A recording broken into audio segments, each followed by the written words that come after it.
લેરીપુરા new road પર ઘણા વખતથી ટ્રાફિકની સમસ્યા છે, તો આ સમસ્યાનું નિરાકરણ કરવા વડોદરા મહાનગર સેવા સદન એક્શનમાં આવી છે. એક્શન બાદ ડિવાઈડર લગાવવામાં આવ્યા છે.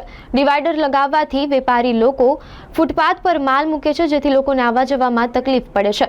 તો શું વડોદરા મહાનગર સેવા સદન ફૂટપાથ નાના કરશે, તે ચર્ચાનો વિષય બન્યો છે. અને લોકો એમ પણ કહે છે કે જો ફૂટપાથ નાના કરશે તો ટ્રાફિકની સમસ્યાનું નિરાકરણ આવી જશે.